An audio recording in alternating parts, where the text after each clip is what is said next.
ഈ ഛത്തീസ്ഗഡിൽ കന്യാസ്ത്രീകളുടെ വിഷയം ഉണ്ടായപ്പോഴേക്കും അനൂപ് ആന്റണി എന്ന് പറയുന്ന ഒരു മലയാളിയെ ഛത്തീസ്ഗഡിലേക്ക് വിടുന്നു. എന്താണ് സത്യത്തിൽ ഈ അനൂപ് ആന്റണിയും ഛത്തീസ്ഗഡുമായിട്ടുള്ള ഒരു ബന്ധം? അബൂജ്മാഡ് എന്ന് പറയുന്ന ഒരു സ്ഥലമുണ്ട്.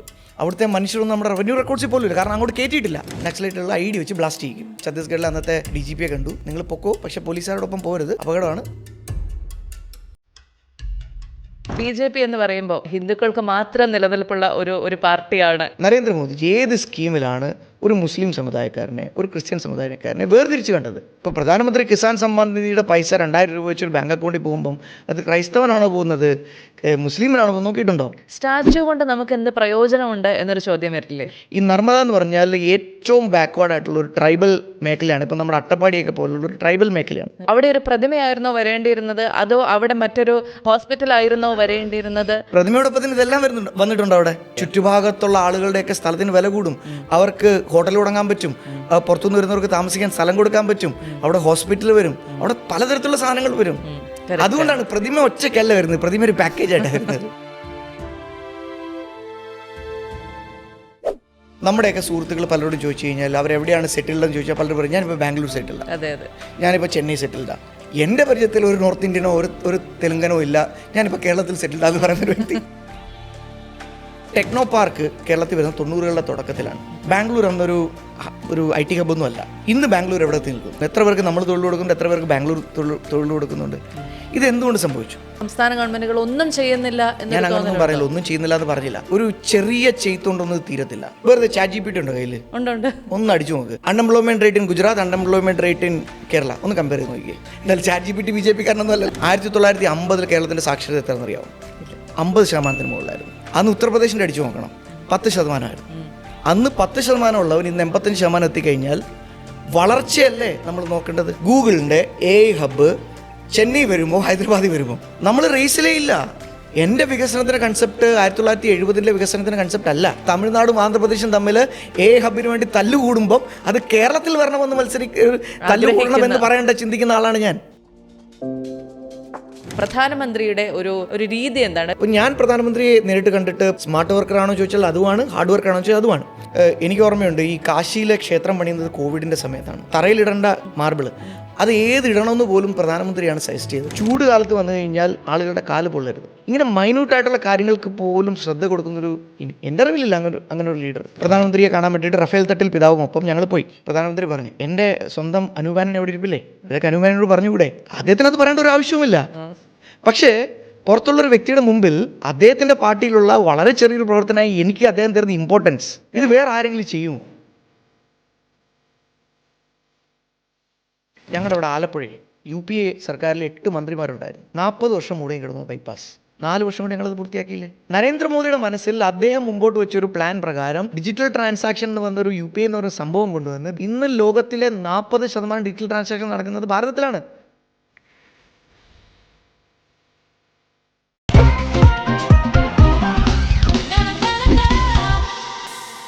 അങ്ങനെ മറ്റൊരു തിരഞ്ഞെടുപ്പ് കാലം കൂടി വന്നിരിക്കുകയാണ്. തിരഞ്ഞെടുപ്പ് ഏതാണെങ്കിലും, അതിപ്പോൾ രാജ്യസഭാ തിരഞ്ഞെടുപ്പ്, നിയമസഭാ തിരഞ്ഞെടുപ്പ്, തദ്ദേശ സ്വയംഭരണ തിരഞ്ഞെടുപ്പ് ഏതാണെങ്കിലും അതുവരെ രാഷ്ട്രീയം ഇല്ലാതിരുന്നവർക്ക് പോലും സംസാരിക്കാനുള്ള, ചർച്ച ചെയ്യാനുള്ള ഒരു ചൂട് വിഷയമാണ് രാഷ്ട്രീയം എന്ന് പറയുന്നത്.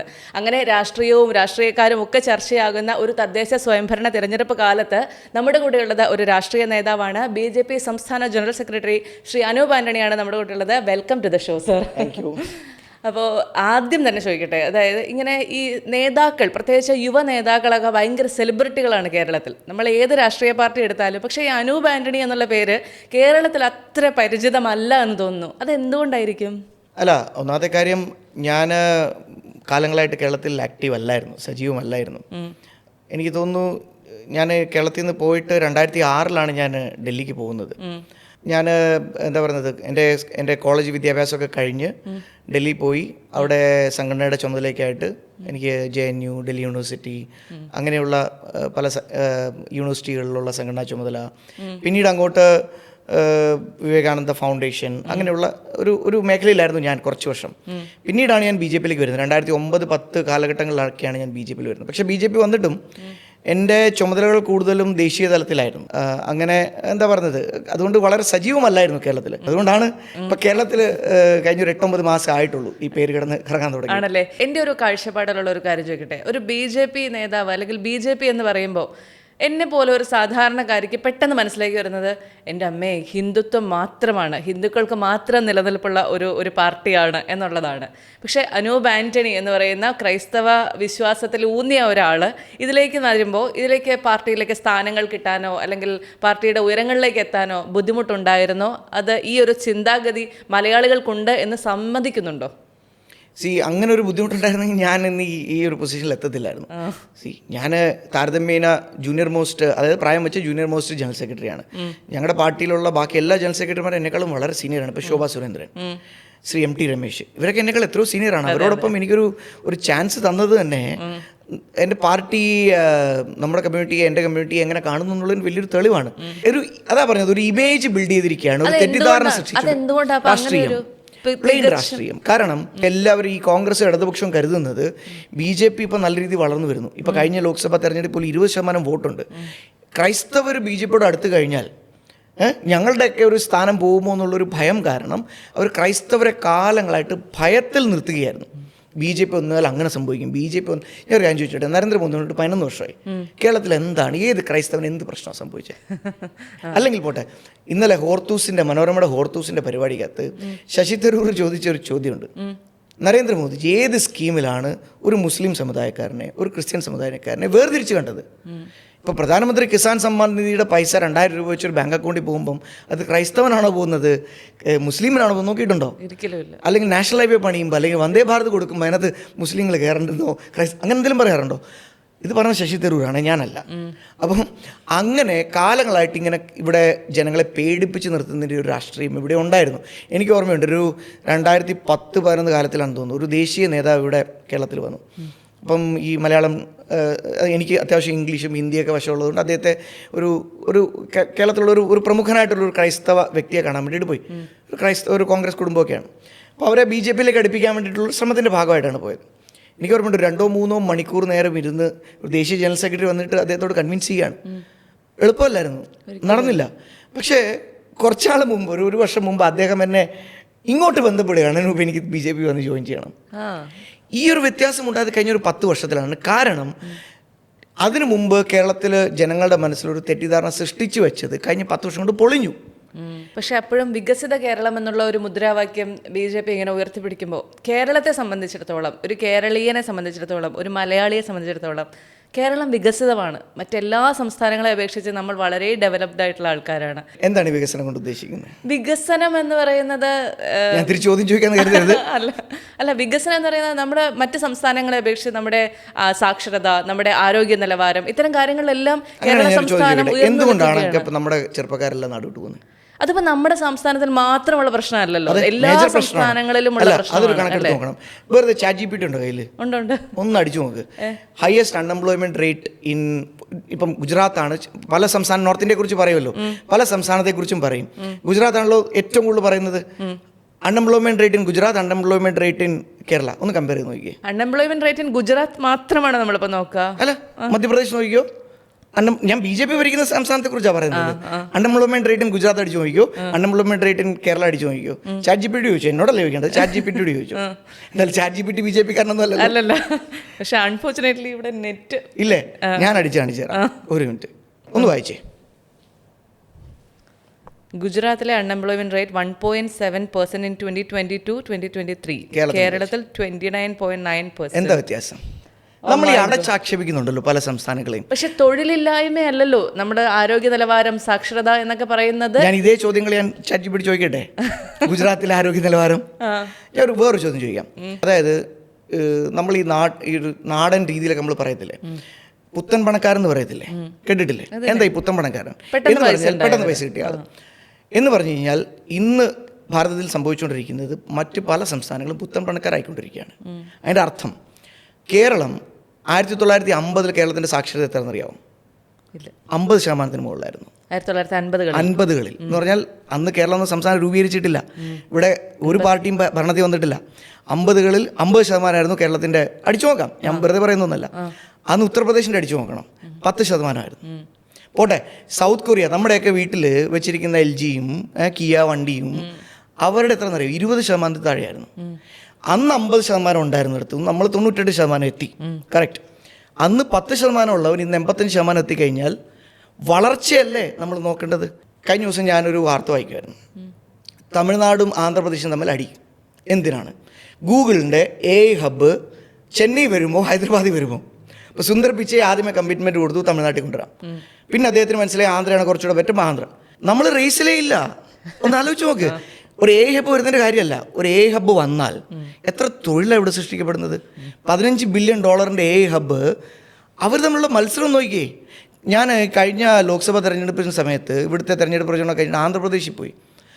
എനിക്ക് ഓർമ്മയുള്ള ഒരു എന്താ പറയുന്നത് കർണൂൽ എന്ന് പറഞ്ഞ സ്ഥലത്ത് എനിക്ക് ഓർമ്മയുള്ള ഒരു കർണൂലുണ്ട്.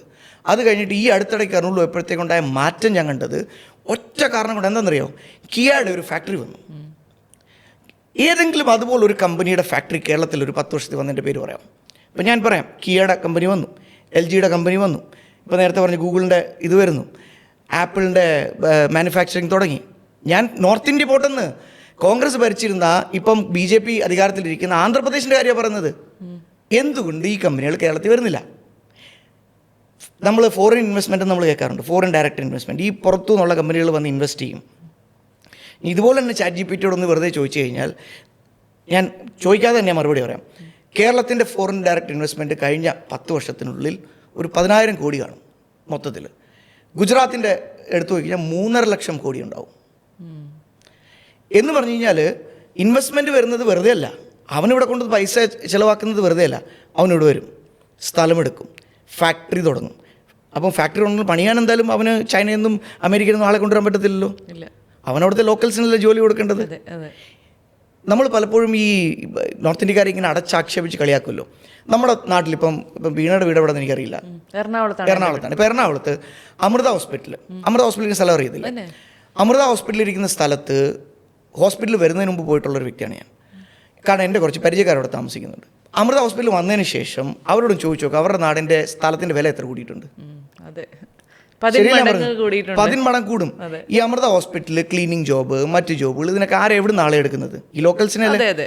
ആ ചുറ്റുപാട് എത്ര ഹോം സ്റ്റേ വന്നു, ഹോട്ടൽ വന്നു, റെസ്റ്റോറൻറ്റ് വന്നു, കടകൾ വന്നു. ഒരു പ്രൊജക്റ്റ് വന്നാലാണ് ഒരു നാട് വികസിക്കുക. നമ്മൾ പലപ്പോഴും ഈ ഗുജറാത്തിനെ കളിയാക്കും, ഈ പ്രതിമ വന്നാൽ പട്ടിണി മാറും എന്നുള്ളത്. പട്ടിണി മാറും. ഈ ഗുജറാത്തിൽ ഈ പ്രതിമ വന്നിട്ടുള്ള സ്ഥലത്തിൻ്റെ പേരറിയോ? നർമ്മദ എന്ന് പറയും. ഈ നർമ്മദ എന്ന് പറഞ്ഞാൽ ഏറ്റവും ബാക്ക്വേർഡ് ആയിട്ടുള്ള ഒരു ട്രൈബൽ മേഖലയാണ്. ഇപ്പം നമ്മുടെ അട്ടപ്പാടിയൊക്കെ പോലുള്ളൊരു ട്രൈബൽ മേഖലയാണ്. ഇന്ന് ആ മേഖലയിൽ ചെന്ന് കഴിഞ്ഞാൽ തൊഴിലില്ലാത്ത ഒരു മനുഷ്യൻ പോലും ഇല്ല. പണ്ട് അവരെന്ന് പറഞ്ഞാൽ കാട്ടിൽ പോയി കാട്ടിലെ സാധനങ്ങളൊക്കെ പെറുക്കൊണ്ട് വന്ന് ഭക്ഷണം കഴിച്ച് ജീവിച്ചിരുന്ന വ്യക്തികൾ ഇന്ന് ആ സ്റ്റാച്യൂവിൽ ഓട്ടോ ഡ്രൈവറായിട്ട്, ടാക്സി ഡ്രൈവറായിട്ട്, ഗൈഡായിട്ട്, ഫോട്ടോഗ്രാഫറായിട്ട് ജോലി ചെയ്യുന്നു. ഒരു പ്രൊജക്റ്റ് വന്നു കഴിഞ്ഞാൽ ആ നാട് എങ്ങനെ വികസിക്കുന്നുള്ളത് ഞാൻ അമൃത ഹോസ്പിറ്റൽ ഉദാഹരണം ഞാൻ പറഞ്ഞതുപോലെ തന്നെയാണ്. ഈ സ്റ്റാച്യു 3000 കോടി ചിലവാക്കി. ഓരോ വർഷവും 150. അവിടെ ഞാനൊരു സംശയം ചോദിക്കട്ടെ. അമൃത ഹോസ്പിറ്റൽ ഒരു ഹോസ്പിറ്റലാണ്, സ്റ്റാച്യു കൊണ്ട് നമുക്ക് എന്ത് പ്രയോജനമുണ്ട് എന്നൊരു ചോദ്യം വരില്ലേ? ഞാനതാ പറഞ്ഞു തരുന്നത്. ഇതാണ് പറഞ്ഞത്. എക്കണോമിക്സ് അറിയാത്ത ആളുകളാണ് ഇങ്ങനെയുള്ളൊരു നെറേറ്റീവ് സൃഷ്ടിച്ചു വിടുന്നത്. 3000 കോടി ചിലവഴിച്ചു. ഒരു വർഷം ഒരു 150-200 കോടി വരുമാനം. എത്ര വർഷം കൊണ്ട് ഇത് റിക്കവർ ആകും? 10-20 വർഷം കൊണ്ട് എന്തായാലും റിക്കവർ ആവുമല്ലോ. ശരി. ആ മേഖലയിലുള്ള ആളുകളുടെ വരുമാനം ഒരു 10-25,000, 30,000, 50,000 ആളുകൾക്ക് തൊഴിൽ, ആ മേഖലയിലുള്ള റോഡിൻ്റെ വികസനം, ആ സ്ഥലത്തിൻ്റെ വില വർദ്ധിക്കൽ, ഒന്നുമില്ലാതെ കിടന്ന അതായത് ഗുജറാത്തിനെ സംബന്ധിച്ച് 3000 കോടി ഒന്നുമല്ല. ഒന്നാമത്തെ കാര്യം, നമുക്കാണ് ഈ 3000 കോടിയൊക്കെ വലിയൊരു സംഖ്യ. 3000 കോടി എന്ന് പറയുന്നത് തുക പൈസ തന്നെയാണല്ലോ. ആയിക്കോട്ടെ, ആ പൈസക്ക് നമുക്ക്, ഞാനതാ ചോദിക്കുന്നത്. 3000 കോടിയുടെ പ്രതിമ ഇൻവെസ്റ്റ്, കാരണം ആ സ്ഥലത്ത് കൊണ്ടുവരാൻ പറ്റിയ മറ്റൊരു വലിയ പ്രൊജക്റ്റ് ഇല്ലായിരുന്നു. ആ പ്രതിമ കൊണ്ടുവന്ന് ആ ഭാഗത്തെ ആളുകൾക്ക് കൃത്യമായിട്ട് ഒരു തൊഴിലും അവിടുത്തെ വികസനവും ഒക്കെ കൊടുത്തുകൊണ്ട് ഈ പൈസ റിക്കവർ ചെയ്ത് ഞാൻ പ്രശ്നമുണ്ടോ എന്ന് ഞാൻ ചോദിക്കുന്നത്. അല്ല, അപ്പോഴും എൻ്റെ സംശയം അതല്ല. അതൊരു ട്രൈബൽ വില്ലേജ് അല്ലെങ്കിൽ ട്രൈബൽ ആയിട്ടുള്ള ആളുകൾ കൂടുതൽ താമസിക്കുന്ന ഒരു സ്ഥലമായിരുന്നു എന്ന് പറഞ്ഞു. അവിടെ നമ്മൾ ആലോചിക്കുമ്പോൾ അവിടെ ഒരു പ്രതിമയായിരുന്നോ വരേണ്ടിയിരുന്നത്, അതോ അവിടെ മറ്റൊരു ഒരു ഹോസ്പിറ്റലായിരുന്നോ വരേണ്ടിയിരുന്നത്? പ്രതിമയോടൊപ്പം ഇതെല്ലാം വന്നിട്ടുണ്ട് അവിടെ. പ്രതിമ മാത്രമല്ല ശ്രദ്ധിക്കേണ്ടത്. ഇപ്പോൾ പ്രതിമ വന്നു, ഇപ്പോൾ പ്രതിമ കാണാൻ ആളുകൾ വരുന്നു, അവിടെ ആയിരക്കണക്കിന് ആളുകൾ വരുന്നു. അപ്പോൾ സ്വാഭാവികമായിട്ട് അവിടെ ഹോസ്പിറ്റൽ വേണ്ടേ, അവർക്ക് താമസിക്കാൻ ഹോട്ടൽ വേണ്ടേ, അവർക്ക് പോയി സാധനങ്ങൾ വാങ്ങിക്കാനുള്ള സൂപ്പർ മാർക്കറ്റ്സ് വേണ്ടേ, അവർക്ക് അവിടെ ടാക്സികൾ വേണ്ടേ, അവർക്ക് റോഡ് വേണ്ടേ അവിടെ എത്താൻ. പ്രതിമ മാത്രമല്ല വരുന്നത്, പ്രതിമയോടൊപ്പം വരുന്ന കാര്യത്തിൽ പാക്കേജിനെ കുറിച്ച് നമ്മൾ ആലോചിക്കുന്നില്ല. ജഡായുപ്പാറ വന്നു ഇപ്പോൾ കേരളത്തിൽ. ഇപ്പോൾ ചടയമംഗലക്കാരോട് വെറുതെ ഒന്ന് പോയി നോക്കുക. അതുകൊണ്ട് അവർക്ക് നഷ്ടമാണോ ഗുണമാണോ ഉണ്ടായിട്ടുള്ളത്? അവർക്ക് ഗുണം തന്നെയായിരിക്കും ഗുണമായിരിക്കും. കാരണം വെച്ചാൽ ഒരു പാറ വരുമ്പോൾ അവിടെ ടൂറിസ്റ്റുകൾ വരും, ആ ഒരു പ്രതിമ വരുമ്പോൾ അവിടെ ടൂറിസ്റ്റുകൾ വരും, ചുറ്റുഭാഗത്തുള്ള ആളുകളുടെയൊക്കെ സ്ഥലത്തിന് വില കൂടും, അവർക്ക് ഹോട്ടൽ തുടങ്ങാൻ പറ്റും, പുറത്തുനിന്ന് വരുന്നവർക്ക് താമസിക്കാൻ സ്ഥലം കൊടുക്കാൻ പറ്റും, അവിടെ ഹോസ്പിറ്റൽ വരും, അവിടെ പലതരത്തിലുള്ള സാധനങ്ങൾ വരും. അതുകൊണ്ടാണ് പ്രതിമ ഒറ്റയ്ക്കല്ല വരുന്നത്, പ്രതിമ ഒരു പാക്കേജ് ആയിട്ടാണ് വരുന്നത്. ഈ തൊഴിലില്ലായ്മ എന്തുകൊണ്ടായിരിക്കും കേരളത്തിൽ കൂടുന്നത് എന്ന് ചോദിച്ചു കഴിഞ്ഞാൽ എന്തായിരിക്കും അതിനൊരു മറുപടി നൽകുക? 2-3 കാര്യം. രാഷ്ട്രീയം ഒരു ഭാഗമാകുന്നുണ്ടോ? ഇല്ല, രാഷ്ട്രീയം ഒന്നും ഭാഗമാണെന്ന് ഞാൻ കരുതുന്നില്ല. പക്ഷേ ഇപ്പോൾ അതിൻ്റെ ഗവർണൻസ് ഒരു ഭാഗമാണ്. കാരണം ഞാൻ നേരത്തെ പറഞ്ഞതുപോലെ ഇപ്പം നമുക്കറിയാം, നമ്മുടെയൊക്കെ സുഹൃത്തുക്കൾ പലരോടും ചോദിച്ചു കഴിഞ്ഞാൽ അവരെവിടെയാണ് സെറ്റിൽഡ് എന്ന് ചോദിച്ചാൽ പലരും പറയും ഞാനിപ്പോൾ ബാംഗ്ലൂർ സെറ്റിൽഡാണ്, അതെ അതെ, ഞാനിപ്പോൾ ചെന്നൈ സെറ്റിൽഡാണ്, അവിടെ IT കമ്പനിയിൽ ജോലി ചെയ്യുന്നു, ഞാൻ ഇന്ന സ്ഥലത്ത് ജോലി ചെയ്യുന്നു, ഞാൻ സ്റ്റാർട്ടപ്പിൽ ജോയിൻ ചെയ്യുന്നു. എൻ്റെ പരിചയത്തിൽ ഒരു നോർത്ത് ഇന്ത്യനോ ഒരു തെലുങ്കനോ ഇല്ല ഞാനിപ്പോൾ കേരളത്തിൽ സെറ്റിൽഡാന്ന് പറയുന്നൊരു വ്യക്തി. അതില്ല, സത്യമാണ്. ഇപ്പോൾ ടെക്നോ പാർക്ക് കേരളത്തിൽ വരുന്നത് 90കളുടെ തുടക്കത്തിലാണ്. ബാംഗ്ലൂർ എന്നൊരു IT ഹബ്ബൊന്നും അല്ല, തുടങ്ങിയിട്ടേ ഉള്ളൂ. നമ്മളാണ് ആദ്യമേ തുടങ്ങിയത്. പക്ഷേ ഇന്ന് ബാംഗ്ലൂർ എവിടെ എത്തി നിൽക്കുന്നു? അതെ, കറക്റ്റാണ്. നമ്മുടെ എവിടെ എത്തി നിൽക്കുന്നു? എത്ര പേർക്ക് നമ്മൾ തൊഴിൽ കൊടുക്കുന്നുണ്ട്, എത്ര പേർക്ക് ബാംഗ്ലൂർ തൊഴിൽ കൊടുക്കുന്നുണ്ട്? ഇത് എന്തുകൊണ്ട് സംഭവിച്ചു? ഇവിടെ കർണാടകയിൽ BJP മാത്രമല്ല അധികാരത്തിൽ, കോൺഗ്രസും അധികാരത്തിലുണ്ടായിരുന്നു. പ്രശ്നം എവിടെയാണെന്ന് ചോദിച്ചു കഴിഞ്ഞാൽ അവിടുത്തെ ലീഡർഷിപ്പിന്, അത് കോൺഗ്രസും ആയിക്കോട്ടെ BJPയും ആയിക്കൊള്ളട്ടെ, അവിടുത്തെ ലീഡർഷിപ്പിന് ജനങ്ങൾക്ക് യുവാക്കൾക്ക് തൊഴിൽ കൊടുക്കണമെന്നുള്ള ഒരു കാഴ്ചപ്പാടുണ്ടായിരുന്നു. അതിന് വേണ്ടിയിട്ടുള്ള മാർഗം അറിയാമായിരുന്നു. ഞാൻ വീണ്ടും ശശി തരൂരിലേക്ക് വരികയാണ്. ഇന്നലെ ഹോർത്തൂസിൽ അദ്ദേഹം തന്നെ ഇതിന് ഉത്തരം പറഞ്ഞു. ഒരു നാട്ടിൽ തൊഴിൽ വരണമെന്നുണ്ടെങ്കിൽ ആ നാട്ടിൽ ആദ്യമേ വരേണ്ടത് വ്യവസായങ്ങളാണ്. വ്യവസായങ്ങൾ വരണമെന്നുണ്ടെങ്കിൽ ആദ്യമേ വരേണ്ടത് ഇൻവെസ്റ്റ്മെൻറ്റാണ്. ഇൻവെസ്റ്റ്മെൻറ്റ് വരണമെന്നുണ്ടെങ്കിൽ ആദ്യമേ വരേണ്ടത് ഇൻവെസ്റ്റ്മെൻറ്റ് ഫ്രണ്ട്ലി ആയിട്ടുള്ള ഗവൺമെൻറ്റാണ്. ഞാൻ പറയുന്നത് ഇപ്പോൾ വീണയുടെ എറണാകുളം ഭാഗത്ത് നിന്ന് അങ്ങനെ ഒരു വലിയൊരു പ്ലാന്റ് വന്നു കഴിഞ്ഞാൽ ആ ഭാഗത്തുള്ള എത്ര ചെറുപ്പക്കാർക്ക് തൊഴിൽ കിട്ടും? പിന്നെ അവൻ കഷ്ടപ്പെട്ട് ഈ വിദേശത്തേക്ക് പോകുന്ന പിള്ളേരൊന്നും അത്ര നല്ല തൊഴിലൊന്നും അല്ല കേട്ടോ പോകുന്നത്. കുറച്ച് പേര് നല്ല തൊഴിലിന് പോകുന്നുണ്ട്. ഒട്ടുമിക്കാൽ പോകുന്നത് ബ്ലൂ കോളർ വർക്കിനാണ്. ഇത്രയുള്ള വ്യത്യാസം. ഇവിടെ ചെയ്യുന്ന പണിക്ക് അവിടെ 1 ലക്ഷം രൂപ കിട്ടും മാസം സാലറി. അത് അവനെ സംബന്ധിച്ച് വലിയൊരു അനുഗ്രഹമാണ്. അതുകൊണ്ട് മാത്രം കേട്ടോ അവന് വീട്ടിലേക്ക് ഒരു 10-20,000 രൂപ തിരിച്ചയക്കാൻ പറ്റും. അതുകൊണ്ട് മാത്രം ഈ പിള്ളേർ പോകുന്നത്. അല്ലാതെ അത്ര മെച്ചപ്പെട്ട ഒരു ജോലി ആയതുകൊണ്ടൊന്നുമല്ല. അവിടെ പോയിട്ട് പ്രായമായവരുടെ ഡയപ്പർ മാറ്റുക അങ്ങനെയുള്ള പണിക്കൊക്കെ ഇവർ പോകുന്നത്. നമ്മൾ ഇതുവരെ അതിനെക്കുറിച്ച് നല്ലതായിട്ടൊരു പഠനം പോലും കേരളം നടത്തിയിട്ടില്ല. ഈ ഒരു അവസ്ഥ, ഇങ്ങനെ ഒരു ഇൻവെസ്റ്ററി ഫ്രണ്ട്ലി ഗവൺമെൻറ് ഇവിടെ ഉണ്ടായിരുന്നെങ്കിൽ, വികസനം കൊണ്ടുവരാൻ കഴിയുന്നൊരു ഗവൺമെൻറ് ഉണ്ടായിരുന്നെങ്കിൽ, ഇൻവെസ്റ്റ്മെൻറ്റ് കൊണ്ടുവരാൻ പറ്റുന്ന ഗവൺമെൻറ് ഉണ്ടായിരുന്നെങ്കിൽ നടക്കുമായിരുന്നു. ഇതാണ് എൻ്റെ ഒരു പരാതി, ഞങ്ങളുടെ ഒരു പരാതി. ഇങ്ങനെ ഒരു കാഴ്ചപ്പാടുള്ളൊരു ഗവൺമെൻറ്. നമ്മുടെ മന്ത്രി P. രാജീവിനോട് ചോദിക്കും പറയും ഞങ്ങൾ ആ കമ്പനി വിളിച്ചു, ഈ കമ്പനി വിളിച്ചു എന്ന് പറയുന്നതല്ല, ആ കമ്പനിയോടെ വന്നതിൻ്റെ ഒന്നും ഇവിടെ ഞങ്ങളാരും കാണുന്നില്ല. അല്ല, അത് ഒരു പക്ഷേ രാഷ്ട്രീയമായതുകൊണ്ട് മാത്രമാണ്. രാഷ്ട്രീയമല്ല അത് രാഷ്ട്രീയമല്ല, കഴിവുകേടെന്നും കൂടെ പറയുമല്ലോ നമ്മൾ ഒരു ഭാഷയിൽ. ഇപ്പം എന്നെ ഒരു പണി ഏൽപ്പിച്ചു, ആ പണി എനിക്ക് നന്നായിട്ട് ചെയ്യാൻ കഴിയുമോ എന്നുള്ളൂ. ഇപ്പോൾ വീണ ഇപ്പോൾ ഒരു നല്ല ആങ്കറാണ്, പേരുകേട്ട ആങ്കറാണ്. എന്തുകൊണ്ടാണ്? വീണയെക്കൂട്ട് നിരവധി ആങ്കർമാരില്ലേ. എന്തുകൊണ്ടാണ് വീണ പേര് കേട്ടത്? കാരണം വീണയ്ക്ക് അതിനുള്ള കഴിവ് മറ്റുള്ളവർക്കാരും കുറച്ചുകൂടെ നന്നായിട്ട് ചെയ്യുന്നുള്ളതുകൊണ്ടല്ലേ. ഇതാണ് വ്യത്യാസം. ഇവരെക്കാളും മികച്ച രീതിയിൽ ഗുജറാത്തുകാർ ചെയ്യുന്നുണ്ട്, ഇവരെക്കാളും മികച്ച രീതിയിൽ തമിഴ്നാട്ടുകാരും ആന്ധ്രാപ്രദേശുകാരും ചെയ്യുന്നുണ്ട്. അതുകൊണ്ടാണ് അവർ നമ്മളെക്കാളും മുമ്പിൽ. അപ്പോഴും ഞാൻ സംശയിക്കട്ടെ, അപ്പം ഇപ്പോൾ നിലവിലുള്ള ഗവൺമെൻറ്റുകൾ അല്ലെങ്കിൽ സംസ്ഥാന ഗവൺമെൻറ്റുകൾ ഒന്നും ചെയ്യുന്നില്ല എന്ന് ഞാൻ അങ്ങനൊന്നും പറയില്ല, ഒന്നും ചെയ്യുന്നില്ല എന്ന് പറയില്ല. ഒരു ചെറിയ ചെയ്തുകൊണ്ടൊന്നും തീരത്തില്ല. ഒരു പാരഡൈം ഷിഫ്റ്റ്, ഒരു ഇംഗ്ലീഷ് ഒരു വാക്കുണ്ട് പാരഡൈം ഷിഫ്റ്റ്. ഇവർ തന്നെ ഉപയോഗിക്കുന്ന ഒരു വാക്കാണ് വിപ്ലവം. സത്യം പറഞ്ഞാൽ കേരളത്തിൽ ഇപ്പോൾ വേണ്ടത് എക്കണോമിക് രംഗത്ത് ഒരു വിപ്ലവമാണ്, ഒരു വലിയ വിപ്ലവം. ഈ പാച്ച് വർക്ക് കൊണ്ട് നടക്കത്തില്ല. എൻ്റെ ഒരു സംശയം, ഞാൻ എൻ്റെ ഒരു സാധാരണക്കാരുടെ നിലയിൽ നിന്നുകൊണ്ട് ചോദിക്കട്ടെ, ഇപ്പോൾ ആശാ വർക്കർമാരുടെ ഓണറേറിയം നമ്മൾ 1000 രൂപ വർദ്ധിപ്പിച്ചു അല്ലെങ്കിൽ 2000 രൂപ വർദ്ധിപ്പിച്ചു എന്ന് പറയുന്നു. ഇങ്ങനെയൊക്കെയുള്ള പെൻഷൻ ആശാ വർക്കർമാർ ഒരു ദിവസം 100 രൂപയെങ്കിലും മിനിമം കൂട്ടിത്തരണമെന്നാണ് പറഞ്ഞത്. ഈ 1000 രൂപ എന്ന് പറഞ്ഞാൽ 33 രൂപ പോലും ആകുന്നില്ല. ഞാൻ പറഞ്ഞതേ ഉള്ളൂ, ചോദിച്ചു. അങ്ങനെ പെൻഷൻ തുക വർദ്ധിപ്പിക്കുന്നു. ഇതെല്ലാം ഇതുപോലെ തന്നെ ഇതിന് തത്തുല്യമായ രീതികൾ മറ്റ് സംസ്ഥാനങ്ങളിൽ അല്ലെങ്കിൽ BJP നിലനിൽക്കുന്ന സംസ്ഥാനങ്ങളിൽ നടക്കുന്നുണ്ടോ? തീർച്ചയായിട്ടും ഉണ്ട്. കൊടുക്കേണ്ട ആനുകൂല്യങ്ങളും ക്ഷേമകാര്യങ്ങളും കൊടുത്തേ മതിയാവും. അതിന് കാരണം നേരത്തെ എന്നോട് വീണ തന്നെ ചോദിച്ചൊരു ചോദ്യമുണ്ട്. കേരളം മറ്റ് സംസ്ഥാനങ്ങളെ വെച്ച് നോക്കുമ്പം വളരെ മുൻപന്തിയിലായിരുന്നില്ല എന്നുള്ളത് സത്യമാണ്. കാരണം അതിന് വലിയ കാരണം സാക്ഷരതയാണ്. നമുക്ക് ഈ സാക്ഷരത നേടിത്തന്നത് ഇവിടുത്തെ ഗവൺമെൻറ് ഒന്നും അല്ല. 50% സാക്ഷരത കേരളത്തിൽ 1950 അന്നിവിടെ വരുന്നതല്ല, രാജഭരണമായിരുന്നു അന്ന്. അപ്പം അതിനകത്ത് ഇപ്പം ഞങ്ങളുടെ ക്രിസ്ത്യൻ സ്കൂൾ ഉൾപ്പെടെയുള്ളവർക്ക് വലിയൊരു കോൺട്രിബ്യൂഷൻ ഉണ്ട് ആ ഒരു കാര്യത്തിൽ. സമുദായങ്ങളുടെ സ്കൂളുകൾക്ക് അങ്ങനെ വലിയൊരു കോൺട്രിബ്യൂഷൻ ഉണ്ടായിരുന്നു. അത് കേരളത്തിൻ്റെ ഒരു പാരമ്പര്യമാണ്, അത് നമ്മൾ തുടർന്ന് പോകുന്നു. അതുകൊണ്ടാണ് നമുക്ക് നല്ല സാക്ഷരത കിട്ടിയത്. ഈ സാക്ഷരത കിട്ടിയതുകൊണ്ട് എന്ത് പറ്റിയെന്ന് ചോദിച്ചു കഴിഞ്ഞാൽ നമ്മുടെ പ്രബുദ്ധത, നമ്മുടെ അറിവ്, നമ്മുടെ എക്സ്പോഷറൊക്കെ വർദ്ധിച്ചു. നോർത്ത് ഇന്ത്യൻ സംസ്ഥാനത്തിൻ്റെ പല സംസ്ഥാനങ്ങളിൽ ഇപ്പോൾ ഉത്തർപ്രദേശിൻ്റെ കണക്കെടുക്കാം. അവിടുത്തെ പ്രശ്നം എന്ന് ചോദിച്ചു കഴിഞ്ഞാൽ ആ ഒരു സാക്ഷരതക്കുറവ് കൊണ്ട് അവരുടെ അറിവില്ലായ്മ കൊണ്ട് അവർ പുത്തൻ വരുമാന രീതികൾ പുത്തൻ രീതികളോ ഒന്നും പോകാതെ അവർ പാരമ്പര്യമായ കർഷകരായിട്ട് ചെറിയ ചെറിയ തൊഴിലൊക്കെ ചെയ്ത് അവർ ജീവിച്ചു. അത് കാരണം അവരുടെ ഒരു മന്ത്ലി ഇൻകം എന്ന് പറഞ്ഞാൽ നമ്മളെ സംബന്ധിച്ച് വളരെ താരതമ്യേന കുറവായിരുന്നു. അങ്ങനെയുള്ള കുടുംബങ്ങൾ ഇപ്പോഴും വലിയ രീതിയിൽ ഉത്തർപ്രദേശിലും മറ്റ് സംസ്ഥാനങ്ങളിലൊക്കെ ഉണ്ട്. ഈ പെൻഷൻ കൊടുക്കുന്നതും ഈ ക്ഷേമകാര്യങ്ങളും കൊടുക്കുന്ന ആർക്കാണ്? ഈ കാറ്റഗറിപ്പെടുന്ന ആളുകൾക്കാണ്. ഏറ്റവും ഇപ്പോൾ നേരത്തെ പറഞ്ഞ ദാരിദ്ര്യമുള്ളവർ. ഞാൻ ക്ലെയിം ചെയ്യുന്നൊന്നുമില്ല, ഇപ്പം മധ്യപ്രദേശിലും ഉത്തർപ്രദേശിലും ഒന്നും ദാരിദ്ര്യം ഇല്ലെന്നും ഞാൻ ക്ലെയിം ചെയ്യുന്നില്ല. ഇപ്പോഴും ഉണ്ട്. ഈ സ്റ്റേറ്റുകളൊക്കെ ബിമാറു സ്റ്റേറ്റ് എന്നാണ് വിളിച്ചുകൊണ്ടിരുന്നത്. ബിമാറു എന്ന് പറഞ്ഞാൽ, ബിമാർ എന്ന് പറഞ്ഞു കഴിഞ്ഞാൽ വയ്യാത്തവൻ, ഹിന്ദിയിൽ ബിമാർ എന്ന് പറഞ്ഞാൽ അസുഖം ബാധിച്ചവൻ. ഈ അടുത്ത കാലം വരെയും ബി എന്ന് പറഞ്ഞാൽ ബീഹാർ, മാ എന്ന് പറഞ്ഞാൽ Madhya Pradesh, R Rajasthan, U P, ഇതാണ് ബിമാറു സ്റ്റേറ്റുകൾ. ഈ സ്റ്റേറ്റുകൾ ബിമാറു കണ്ടീഷനിൽ നിന്ന് പുറത്തിറങ്ങിയാൽ ഈ അടുത്തിടയ്ക്കാണ്. ഒരു 10 വർഷം 15 വർഷമായിട്ടുള്ളൂ ഈ സംസ്ഥാനങ്ങൾ വളരെ അതിദയനീയ സ്ഥിതിയിൽ നിന്ന് ഒരല്പമെങ്കിലും മുമ്പോട്ട് വന്നിട്ടുള്ളൂ. കേരളം പക്ഷേ ഇതിനൊക്കെ ഒത്തിരി കാലം മുമ്പ് തന്നെ വിദ്യാഭ്യാസമൊക്കെ നേടിയല്ലേ. പിന്നെ എന്തിനാണ് കേരളത്തിലും ഇപ്പോഴും ഇങ്ങനെ ക്ഷേമ പെൻഷൻ കൊടുക്കേണ്ട അവസ്ഥ വരുന്നത്? ഒരു വീട്ടിൽ 5000 രൂപയുടെ വരുമാനത്തിൽ കഴിയുന്ന വീടുകൾ എന്തുകൊണ്ട് കേരളത്തിലുണ്ടെന്ന് എൻ്റെ ചോദ്യം അതാണ്. 1500 രൂപയുടെ ക്ഷേമ പെൻഷൻ എന്ന് പറഞ്ഞാൽ അത്ര വലിയ എമൗണ്ടൊന്നുമല്ല. നമ്മളൊരു ഹോട്ടലിൽ പോയി ഒരു എന്താ പറയുന്നത്, ഒരു KFC കയറി കഴിഞ്ഞാൽ തീരും 1000-1200 രൂപ. ഇന്നത്തെ ചെറുപ്പക്കാരുടെ കാര്യമാണ് പറയുന്നത്. അപ്പോൾ ഒരു ക്ഷേമ പെൻഷൻ 1500 രൂപയുടെ ക്ഷേമ പെൻഷന് വേണ്ടി കരഞ്ഞ് കാത്തിരിക്കുന്ന നമ്മുടെ റോഡിൽ ഇരുന്ന് ഭിക്ഷ അയച്ചൊരു അമ്മയെ ഓർമ്മയില്ലേ? പക്ഷെ അപ്പോഴും ഈ ബീമാറു സ്റ്റേറ്റ്സ് എന്നൊക്കെ പറയുമ്പോൾ നമ്മൾ അവരെയൊക്കെ രക്ഷപ്പെടുത്താൻ ശ്രമിക്കുന്നുണ്ടെന്ന് പറയുമ്പോഴും നമ്മളിപ്പോൾ ഞാനൊരു നോർത്ത് ഇന്ത്യൻ സ്റ്റേറ്റിലേക്ക് ചെന്ന് കഴിഞ്ഞ് കഴിഞ്ഞാൽ അവിടെ കാണുന്ന അവസ്ഥകൾ നമ്മൾ പേരിൽ പറയുന്നുണ്ട്, നമ്മളിതെല്ലാം മെച്ചപ്പെടുത്തുന്നുണ്ട്, രക്ഷപ്പെടുത്തുന്നുണ്ടെന്ന് പറയുന്നുണ്ടെങ്കിലും നമ്മൾ അവിടെ ചെല്ലുമ്പോൾ കാണുന്ന കാഴ്ചകൾ അതൊന്നുമല്ല. എന്താ കണ്ടിട്ടുള്ളത് അവിടെ കാണുന്നതെന്ന് പറഞ്ഞു കഴിഞ്ഞാൽ ഇപ്പോൾ നമ്മളൊരു കുംഭമേളയ്ക്ക് ചെല്ലുന്നു, അവിടെ കാണുന്ന സ്ഥലം എന്ന് പറയുന്നത് എത്ര പരിതാപകരമായിട്ടാണ് അവിടെയൊക്കെ. അല്ല അങ്ങനെയല്ല എന്ന് വെച്ചാൽ ഇപ്പൊ വൃത്തിയുടെ ഹൈജീന്റെ കാര്യത്തിലാണെങ്കിൽ അല്ലെങ്കിൽ ആരോഗ്യത്തിന്റെ കാര്യത്തിലാണെങ്കിൽ എത്ര പേര് ഇങ്ങനെ കൃത്യമായ ആരോഗ്യ സൂചികകൾ നിലനിർത്തുന്നത്. അല്ല, ഈ തിരുവനന്തപുരത്തെ എവിടെയെങ്കിലും പോയി കണ്ടിട്ടുണ്ടോ ഈ വൃത്തിയുടെ കാര്യം? അല്ല, തിരുവനന്തപുരത്ത് ഞാൻ അങ്ങനെ വൃത്തി കേടായിട്ട് കണ്ടിട്ടില്ല. എത്രയോ സ്ഥലങ്ങൾ എൻ്റെ കൂടെ വാ, ആമേഴഞ്ചാൻ തോടൊക്കെ ഒന്ന് പോയി കാണണം.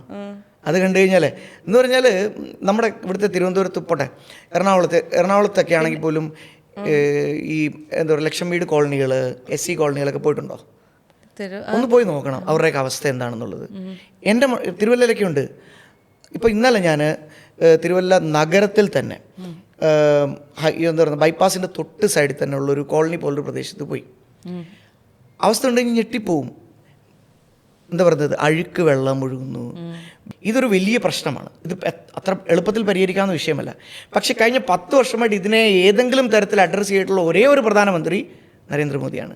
സ്വച്ഛ് ഭാരത് എന്ന് പറയുന്ന ഒരു പദ്ധതി കൊണ്ടുവന്ന്, കാരണം എനിക്ക് ഓർമ്മയുണ്ട് ഒരു 10 വർഷം മുമ്പ് നോർത്ത് ഇന്ത്യയിലുള്ള ഏതെങ്കിലും ഒരു റെയിൽവേ സ്റ്റേഷനിൽ യാത്ര കഴിഞ്ഞാൽ ആ സ്റ്റേഷനകത്ത് കാല് കുത്താൻ പറ്റത്തില്ലായിരുന്നു.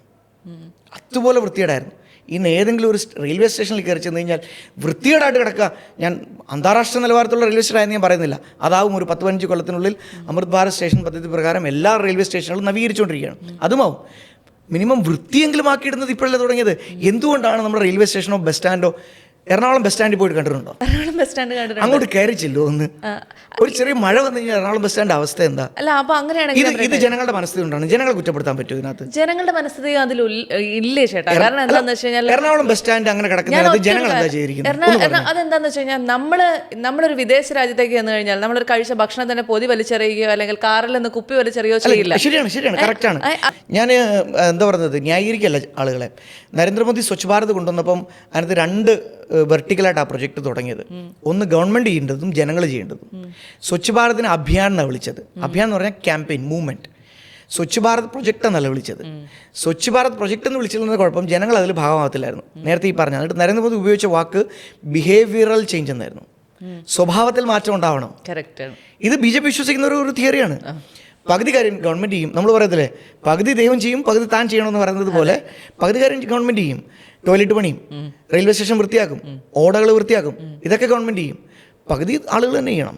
പുറത്ത് വലിച്ചെറിയരുത്, സ്വന്തം പരിസരമൊക്കെ വൃത്തിയായിട്ട് സൂക്ഷിക്കണം. ഇതൊക്കെ ആളുകൾ തന്നെ ചെയ്യണം. ഇത് ഞങ്ങൾ പറയുന്നതാണിത്. സ്വച്ഛ് ഭാരത് മിഷൻ്റെ അഭിയാൻ്റെ 2 വെർട്ടിക്കൽ, 1 വെർട്ടിക്കൽ മാത്രം ഗവൺമെൻറ് ചെയ്യും, രണ്ടാമത്തെ ജനങ്ങൾ തന്നെ ചെയ്യണം. റെയിൽവേ സ്റ്റേഷൻ വൃത്തിയാക്കി ഇടുന്നു, അവിടെ വീണ്ടും കുപ്പി വലിച്ചെറിയരുത്. ഇത് ജനങ്ങൾ ചെയ്യണം. ഞാൻ അപ്പീൽ ചെയ്യുന്നു. വീണ അംഗീകരിക്കുന്നുള്ളതിന് സന്തോഷം എനിക്ക്. അങ്ങനെയാണെങ്കിൽ ഒരു രാഷ്ട്രീയ പാർട്ടിയിൽ മാറ്റം വന്നു കഴിഞ്ഞാൽ അത്തരം കാര്യങ്ങൾ ബിഹേവിയറൽ ചേഞ്ചിൽ മാറ്റം മലയാളിക്ക് ഉണ്ടാകുമെന്ന് ചേട്ടൻ വിശ്വസിക്കുന്നുണ്ടോ? തീർച്ചയായിട്ടും മലയാളികൾക്ക്, കാരണം മലയാളികൾക്ക് കുറച്ചും കൂടെ പെട്ടെന്ന് കാര്യങ്ങൾ മനസ്സിലാവുന്നുള്ളൂ കരുതുന്ന ഒരു വ്യക്തിയാണ്. കാരണം ഒന്ന് സാക്ഷരതയൊക്കെ തന്നെയാണ് അതിൻ്റെ കാരണം. കേരളത്തിൽ വികസനമില്ല എന്ന് ഞാൻ പറയുമ്പം ഉടനെ എന്നെ എന്താ പറയുന്നത് മൂരാച്ചിയാക്കി മാറ്റും. എൻ്റെ വികസനത്തിൻ്റെ കൺസെപ്റ്റ് 1970 വികസനത്തിൻ്റെ കൺസെപ്റ്റ് അല്ല. ഞാനിരിക്കുന്നത് 2025 തമിഴ്നാടും ആന്ധ്രാപ്രദേശും തമ്മിൽ ഹബിന് വേണ്ടി തല്ലുകൂടുമ്പം അത് കേരളത്തിൽ വരണമെന്ന് തല്ലുകൂടണമെന്ന് പറയേണ്ട ചിന്തിക്കുന്ന ആളാണ് ഞാൻ. നോർത്ത് ഈസ്റ്റ് ഇപ്പം ഞാൻ കഴിഞ്ഞ ദിവസം ഞങ്ങളുടെ തിരുവല്ലയിൽ ഞാനിങ്ങനെ പ്രചരണത്തിൻ്റെ ഭാഗമായിട്ട് ഒരു വീട്ടിൽ കയറി ചെന്നപ്പം എന്നെ കണ്ടപ്പോൾ ഒരു ചേട്ടന് വലിയ സന്തോഷം. ഒരു ക്രിസ്ത്യൻ കുടുംബമാണ്. പക്ഷെ ഞാൻ വർഷങ്ങളായിട്ട് നാഗാലാൻഡിലെ ഒരു ഇറിഗേഷൻ ഡിപ്പാർട്ട്മെൻറ്റ് ഉദ്യോഗസ്ഥനായിരുന്നു. എനിക്ക് എന്തോ അറിയത്തില്ല, ഒരു മനസ്സിൽ ഭയങ്കര ഒരു വിഷമം. നാഗാലാൻഡിൽ കഴിഞ്ഞ 10 വർഷമായി നടന്ന ഡെവലപ്മെൻറ്റിനെ കുറിച്ച് കേരളത്തിൽ ആരും സംസാരിക്കുന്നില്ല. എല്ലാവരും കഴിയും നാഗാലാൻഡ് എന്ന് പറഞ്ഞാൽ ഏതൊരു പട്ടികാടാണ്, അവിടെ കുറേ ട്രൈബൽസ് ഉണ്ട്, എപ്പോഴും തമ്മിൽ യുദ്ധമാണ്, ബഹളമാണ്. നാഗാലാൻഡ് BJP ഭരിക്കുന്നത് കേട്ടോ. BJP കഴിഞ്ഞ 2 തവണയായിട്ട് കണ്ടിന്യൂസ് ആയിട്ട് ഭരിക്കുന്ന സ്ഥലമാണ്. നാഗാലാൻഡിൽ 96% ക്രിസ്ത്യൻസ് ആണ്. അതുകൂടെ ആലോചിക്കണം. BJP ഭരിക്കുന്ന സ്ഥലമാണ്. അദ്ദേഹം പറഞ്ഞത് പണ്ട് ദിമാപൂർ എന്ന് പറയുന്ന ഒരു സ്ഥലം, ആസാം ബോർഡർ കിടക്കുന്ന നാഗാലാൻഡിൻ്റെ നിബാപൂർ എന്ന് പറയുന്ന സ്ഥലത്തു നിന്ന് കൊഹിമ എന്ന് പറയുന്നത് മലയുടെ മുകളിലാണ്, അവിടം വരെ എത്തണമെന്നുണ്ടെങ്കിൽ അദ്ദേഹം തന്നെ പറയുന്നത് അന്ന് പണ്ട് അടൽ ബിഹാരി വാജ്പേയി വന്നപ്പോൾ അദ്ദേഹത്തിന് ബൈ റോഡ്, അദ്ദേഹത്തിൻ്റെ ഹെലികോപ്റ്റർ കേടായിട്ട് ബൈ റോഡ് പോകാൻ വേണ്ടിയിട്ട് 1.5 ദിവസവും മറ്റോ കൊണ്ട് എടുത്തു. വളരെ കുറച്ച് ദൂരമേ ഉള്ളൂ, അതായത് ഇവിടുന്ന് ഏതാണ്ട് കൊട്ടാരക്കര പോകുന്ന ദൂരമേ ഉള്ളൂ. ഇപ്പം ഞാൻ നേരിട്ട് കഴിഞ്ഞ തെരഞ്ഞെടുപ്പ് കണ്ടതാണ്, ദിമാപൂരിൽ നിന്ന് കൊഹിമ വരെ എത്താൻ 2 മണിക്കൂർ എടുക്കത്തുള്ളൂ. അടിപൊളി ഹൈവേ, മലയാണ്, മുഴുവൻ മലയാണ്, ആളുകൾ തിരിഞ്ഞു നോക്കാത്ത സ്ഥലമാണ്. നരേന്ദ്രമോദി പണിഞ്ഞ 8 ലൈൻ 6 ലൈൻ ഹൈവേ പണിഞ്ഞിരിക്കുകയാണ്. ഇത് ഞാൻ കണ്ടിട്ടുണ്ട്, ആ ചേട്ടൻ കണ്ടിട്ടുണ്ട്, കാരണം അവിടുത്തെ ഇറിഗേഷൻ വകുപ്പിലെ ഉദ്യോഗസ്ഥനായിരുന്നു. ഇത് കേരളത്തിലെ ജനങ്ങൾക്കറിയത്തില്ല. നമ്മൾ നോർത്ത് ഇന്ത്യ എന്ന് പറഞ്ഞ് BJP ഭരിക്കുന്ന നാഗാലാൻഡിൽ നരേന്ദ്രമോദിയുടെ സഹായത്തോടു കൂടി അവർ പണിഞ്ഞ പ്രൊജക്ട്സിനെ കുറിച്ച് കേരളത്തിലെ ജനങ്ങൾക്ക് അറിയില്ല. ഞാൻ നേരത്തെ പറഞ്ഞല്ലേ, അതുകൊണ്ട് പല പാരാമീറ്റേഴ്സിലും കേരളം അതിലൊക്കെ ഒത്തിരി പിന്നിലാണ് ഇപ്പോഴും നിൽക്കുന്നത്. കേരളത്തെ ആ ലെവലിൽ എത്തിക്കണം. നമ്മളെപ്പോഴും ഞാൻ നേരത്തെ പറഞ്ഞല്ലോ ആ പഴയ ആ ഇതിൽ തന്നെ പ്രതാപകാലം പറഞ്ഞുകൊണ്ടിരിക്കരുത് എന്ന് മാത്രമേ എനിക്ക് പറയാനുള്ളൂ. ഇനി കുറച്ച് ലൈറ്റ് നോട്ടിലുള്ള കാര്യങ്ങളാണ് എനിക്ക് ചോദിക്കാനുള്ളത്. തീർച്ചയായിട്ടും. അനൂപ് ആന്റണി എന്നുള്ള പേര് നമ്മൾ ആളുകളോട് പറയുമ്പോൾ അമിത്ഷായുടെയും നരേന്ദ്രമോദിയുടെയൊക്കെ വളരെ അടുത്ത ആളാണ് എന്നാണ് ആദ്യം കേൾക്കുന്ന വാക്കുകളൊക്കെ. അദ്ദേഹമായിട്ട് വളരെ അടുത്ത് ഇടപഴകുന്ന ഒരാളെന്നുള്ള നിലയിൽ പ്രധാനമന്ത്രിയുടെ ഒരു രീതി എന്താണ്, ഒരു പ്രവർത്തന രീതി എന്താണ്? അദ്ദേഹം ഒരു വളരെ ഹാർഡ് വർക്കറാണോ അല്ലെങ്കിൽ സ്മാർട്ട് വർക്കറാണോ എന്ന് ചോദിച്ചു കഴിഞ്ഞാൽ എന്ത് പറയും? അദ്ദേഹത്തെ ഒറ്റവാക്കിൽ വിവരിക്കാൻ പറ്റത്തില്ല. കാരണം അതൊരു എന്താ പറയുക, നമ്മൾ പ്രതിഭാസം എന്നൊക്കെ നമ്മൾ പറയുമെങ്കിലും ഒരു അത്ഭുതം തന്നെയാണ് അദ്ദേഹം. അപ്പോൾ ഞാൻ പ്രധാനമന്ത്രിയെ നേരിട്ട് കണ്ടിട്ട് അദ്ദേഹത്തിൻ്റെ പ്രവർത്തന ശൈലി കണ്ടിട്ടുള്ളതിൽ വെച്ച് അദ്ദേഹം സ്മാർട്ട് വർക്കറാണോ ചോദിച്ചാൽ അതുമാണ്, ഹാർഡ് വർക്കറാണോ ചോദിച്ചാൽ അതുമാണ്. ഇപ്പോൾ എനിക്ക് അറിയാം, എനിക്കിപ്പോൾ അദ്ദേഹത്തോട്ടുള്ള മീറ്റിങ്ങുകളൊക്കെ മിക്കവാറും ഒക്കെ ഒരു വൈകുന്നേര സമയത്തൊക്കെ ആയിരിക്കും, ഒരു 7 മണി 8 മണിയൊക്കെ ആയിട്ടായിരിക്കും. പ്രസൻറ്റേഷൻ നടക്കും. എൻ്റെ ആദ്യത്തെ പ്രസൻറ്റേഷൻ എനിക്ക് ഓർമ്മയുണ്ട്. എന്നെ ഏൽപ്പിച്ച വർക്കിൻ്റെ പ്രസൻറ്റേഷൻ കൊടുക്കാൻ പോയത് എനിക്ക് ഓർമ്മയുണ്ട്. ഞാൻ കരുതി ഒരു 1 മണിക്കൂറിൽ തീരും. 2 മണിക്കൂറായി, 2.5 മണിക്കൂറായി, 3 മണിക്കൂറായി, 3.5 മണിക്കൂറായി, പ്രസൻറ്റേഷൻ തീരുന്നില്ല. അദ്ദേഹം ഇങ്ങനെ ചോദിച്ചുകൊണ്ടിരിക്കുകയാണ് ഓരോരോ കാര്യങ്ങൾ. അദ്ദേഹം അവിടെ നിന്ന് അനങ്ങിയിട്ടില്ല 3-3.5 മണിക്കൂറായിട്ട്. ഞാൻ സത്യം പറഞ്ഞാൽ എനിക്ക് വിശക്കുന്നുണ്ട്, ഞാൻ തളർന്നു. എനിക്ക് അദ്ദേഹം ഇങ്ങനെ ഫുൾ പ്രസരിപ്പോടുകൂടി അദ്ദേഹം അവിടെ ഇരിക്കുകയാണ്.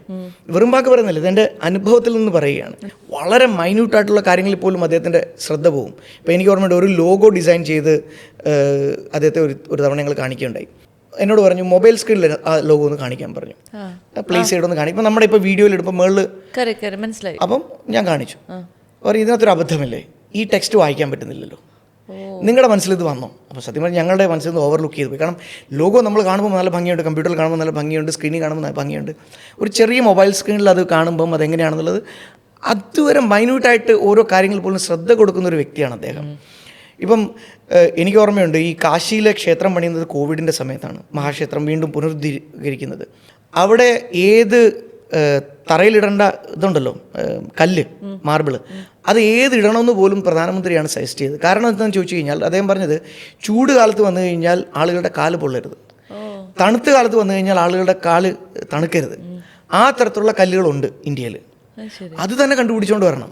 ഇങ്ങനെ മൈന്യൂട്ടായിട്ടുള്ള കാര്യങ്ങൾക്ക് പോലും ശ്രദ്ധ കൊടുക്കുന്നൊരു, എൻ്റെ അറിവിലില്ല അങ്ങനെ ഒരു ലീഡർ. പിന്നെ അദ്ദേഹത്തിന് മറ്റൊരു ഗുണം എന്താണെന്ന് ചോദിച്ചു കഴിഞ്ഞാൽ അദ്ദേഹം ഒരു ടീം വർക്കറാണ്.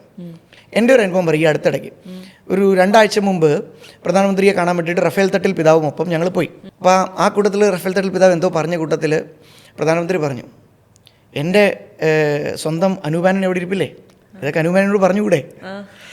അദ്ദേഹത്തിനത് പറയേണ്ട ഒരു ആവശ്യവുമില്ല. പക്ഷേ പുറത്തുള്ളൊരു വ്യക്തിയുടെ മുമ്പിൽ അദ്ദേഹത്തിൻ്റെ പാർട്ടിയിലുള്ള വളരെ ചെറിയൊരു പ്രവർത്തനമായി എനിക്ക് അദ്ദേഹം തരുന്ന ഇമ്പോർട്ടൻസ് ഇത് വേറെ ആരെങ്കിലും ചെയ്യുമോ? അത് ശരിയാണ്. രാജ്യത്തിൻ്റെ പ്രധാനമന്ത്രിയാണ്, എവിടെയോ കിടക്കുന്ന ഒരു അനൂപ് ആൻ്റണി, പാർട്ടിയുടെ ഒരു സംസ്ഥാന ജനറൽ സെക്രട്ടറി മാത്രം. എനിക്ക് പുറത്തു നിന്ന ആളുടെ മുമ്പിൽ തരുന്നൊരു ഇമ്പോർട്ടൻസ്, ഇതാണ് എൻ്റെ പാർട്ടി, എൻ്റെ പ്രസ്ഥാനം, എൻ്റെ പ്രധാനമന്ത്രി എന്നെ പഠിപ്പിക്കുന്നത്. ഇനിയൊരു നിയമസഭാ തെരഞ്ഞെടുപ്പ് വരികയാണ്. വീണ്ടും ഒരു നിയമസഭാ തെരഞ്ഞെടുപ്പിൽ മത്സരിക്കാൻ ആഗ്രഹിക്കുന്നുണ്ടോ, മത്സരിക്കുമോ എന്ന് ചോദിച്ചു കഴിഞ്ഞാൽ എന്തായിരിക്കും പറയുക? അതെൻ്റെ പാർട്ടിയാണ് തീരുമാനിക്കേണ്ടത് ഞാൻ മത്സരിക്കണോ വേണ്ടോ എന്നുള്ളത്. നമുക്ക് ആഗ്രഹമുണ്ടോ ഇല്ലയോ എന്നുള്ള കാര്യം നമുക്കറിയാമല്ലോ. തീർച്ചയായിട്ടും ഒരു പൊതുപ്രവർത്തകൻ എന്ന നിലയിൽ എന്നും ജനങ്ങളോടൊപ്പം നിൽക്കുന്ന ഒരു പൊളിറ്റിക്സ് കരുതുന്ന ഒരു വ്യക്തിയാണ് ഞാൻ. ഇപ്പം നമ്മൾ പറയാത്ത ഉമ്മൻചാണ്ടി സാറ് ജനനേതാവായിരുന്നു, അല്ലെങ്കിൽ നരേന്ദ്രമോദി ജനനേതാവാണ്. അപ്പം നമ്മൾ അവരെ കൂട്ടായി മാറണമെന്ന് നമുക്കൊരാഗ്രഹമുണ്ട്. അത് എളുപ്പമുള്ള കാര്യമല്ല. അതുകൊണ്ട് എനിക്ക് തീർച്ചയായിട്ടും മത്സരിച്ച് ഒരു ജനനേതാവായി എൻ്റെ മണ്ഡലം വിജയിപ്പിക്കണം. ഈ അനൂപ് ആൻ്റണി എന്നുള്ള പേര് ഞാൻ ആദ്യമായി കേട്ടത് ഈ ഛത്തീസ്ഗഡിൽ കന്യാസ്ത്രീകളുടെ വിഷയം ഉണ്ടായപ്പോഴേക്കും BJPയുടെ വക്താവായിട്ട് അനൂപ് ആൻ്റണി എന്ന് പറയുന്ന ഒരു മലയാളിയെ ഛത്തീസ്ഗഡിലേക്ക് വിടുന്നു. എന്താണ് സത്യത്തിൽ ഈ അനൂപ് ആൻ്റണിയും ഛത്തീസ്ഗഡുമായിട്ടുള്ള ഒരു ബന്ധം?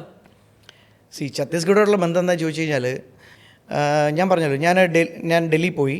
അതിനുശേഷം JNU, ഡൽഹി യൂണിവേഴ്സിറ്റിയുടെയൊക്കെ ഒരു വിദ്യാർത്ഥി പ്രവർത്തനം, അതിനുശേഷം എന്നെ സംഘടന ഏൽപ്പിച്ചൊരു ചുമതല വിവേകാനന്ദ കേന്ദ്രത്തിൻ്റെ JNU, ഡൽഹി യൂണിവേഴ്സിറ്റിയുടെയൊക്കെ ഒരു ചുമതലയായിരുന്നു എന്നെ ഏൽപ്പിച്ചത്. പിന്നീട് എന്നെ വിവേകാനന്ദ ഫൗണ്ടേഷൻ എന്ന് പറഞ്ഞ് അജിത് ദോവൽ നേതൃത്വത്തിൽ അദ്ദേഹം അന്ന് ഇൻ്റലിജൻസ് ബ്യൂറോയുടെ ഡയറക്ടറെ റിട്ടയർ ചെയ്തു. ഞാൻ IB-കാരനൊന്നുമല്ല കേട്ടോ, ഞാൻ സ്പൈ ഒന്നുമല്ല. പക്ഷേ അദ്ദേഹം അതിൻ്റെ ഡയറക്ടറായിട്ട് വന്നത്. അപ്പോൾ അദ്ദേഹം അവിടെ റിസർച്ച് തുടങ്ങി. അപ്പം അതിനൊരു നല്ല റിസർച്ച് സെൻ്ററാക്കി മാറ്റി. ദേശീയ സുരക്ഷ, നാഷണൽ സെക്യൂരിറ്റി എന്ന് പറയും, അതിന് ഗവൺമെൻറ്റുകളെ അഡ്വൈസ് ചെയ്യുക, എന്ത് ചെയ്യണമെന്ന് പഠിപ്പിക്കുക, ഇതൊക്കെ ചെയ്യാൻ വേണ്ടിയിട്ടുള്ള തിങ്ക് ടാങ്കുകളുണ്ട്. അതിലൊരു തിങ്ക് ടാങ്കാണിത്. അപ്പോൾ അന്ന് ദോവൽ സാബ് എന്നെ ഏൽപ്പിച്ചത് എൻ്റെ ഈ കേരളത്തിലെ ബാക്ക്ഗ്രൗണ്ടും ഈ JNUവിലെ ബാക്ക്ഗ്രൗണ്ടും ഒക്കെ കണ്ടിട്ട് നക്സലൈറ്റുകളെ കുറിച്ച് പഠിക്കാൻ എന്നെ ഏൽപ്പിച്ചു. എന്നിട്ട് ഗവൺമെൻറ്റിന് റിപ്പോർട്ട് കൊടുക്കുക. അപ്പോൾ ഈ നക്സലൈറ്റുകളുടെ അടുത്ത് പോയി പഠിക്കണമെന്നുണ്ടെങ്കിൽ ഒരു പ്രത്യേക രീതിയിൽ പോയാൽ മാത്രമേ പഠിക്കാൻ പറ്റത്തുള്ളൂ. അപ്പം എന്നോട് പറഞ്ഞപ്പോൾ അങ്ങനെയാണ് ഛത്തീസ്ഗഡിൽ പോവുക. ഛത്തീസ്ഗഡാണ് ഇവരുടെ മെയിൻ കേന്ദ്രം. അബൂജ്മാഡ് എന്ന് പറയുന്നൊരു സ്ഥലമുണ്ട്. എന്ന് പറഞ്ഞാൽ നമ്മുടെ റവന്യൂ റെക്കോർഡ്സിൽ പോലും അവിടുത്തെ ഒന്നുമില്ല. അവിടുത്തെ മനുഷ്യരൊന്നും നമ്മുടെ റവന്യൂ റെക്കോർഡ്സിൽ പോലും ഇല്ല. കാരണം അങ്ങോട്ട് കയറ്റിയിട്ടില്ല നക്സലൈറ്റിൽ അന്ന് മുതൽ, 60-കൾ 70-കൾ മുതൽ അങ്ങോട്ട് കയറ്റിയിട്ടില്ല ഗവൺമെൻറ്റിന്. അപ്പം അതൊരു ഇന്ത്യൻ ഗവൺമെൻറ്റിൻ്റെ ടെറിട്ടറി അല്ല ഒരു കണക്കിൽ പറഞ്ഞാൽ. അപ്പം എന്നോട് ആ ഭാഗത്തൊക്കെ പോയി പഠിക്കാൻ പറയാം. അപ്പം വലിയ പ്രയാസമല്ലേ അങ്ങോട്ടൊക്കെ കയറി ചെന്ന് കഴിഞ്ഞാൽ. അപ്പം എനിക്ക് ഓർമ്മയുണ്ട്, ജീവൻ തീർന്ന ഒരു ഇതുമില്ല. എനിക്ക് ആദ്യമേ ഓർമ്മയുണ്ട്, ഞാൻ ഇപ്പം അവിടെ ചെന്നു. ഛത്തീസ്ഗഡിൽ അന്നത്തെ DGPയെ കണ്ടു.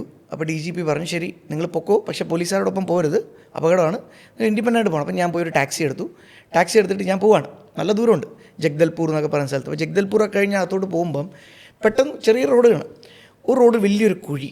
അപ്പോൾ ഞാൻ ഡ്രൈവർ വിളിച്ച് ഇവിടെ എന്താ സംഭവം. അപ്പോൾ അതിങ്ങനെ സൈഡിൽ കൂടെ എടുത്തുകൊണ്ട് പോകാൻ ശ്രമിക്കുന്നുണ്ട്. അപ്പം അദ്ദേഹം പറഞ്ഞു, മിനിഞ്ഞാന്ന് ഇവിടെ ഒരു IED ബ്ലാസ്റ്റ് ചെയ്തു, ഇതുവഴി വണ്ടി പോയി കഴിഞ്ഞാൽ നക്സലൈറ്റുള്ള IED വെച്ച് ബ്ലാസ്റ്റ് ചെയ്യും. എൻ്റെ നെഞ്ചൊന്ന് കാളി. ഞാൻ അവിടെ പറഞ്ഞൊരു കാര്യം ചെയ്യും, ഗസ്റ്റ് ഹൗസിലോട്ട് വിട്, ഞാൻ തീരുമാനിക്കട്ടെ. ഗസ്റ്റ് ഹൗസിൽ പോയി. എന്നിട്ട് ഞാൻ അവിടെയുള്ള 1-2 പേരോടൊക്കെ സംസാരിച്ച് പറഞ്ഞു സേഫ് അല്ല.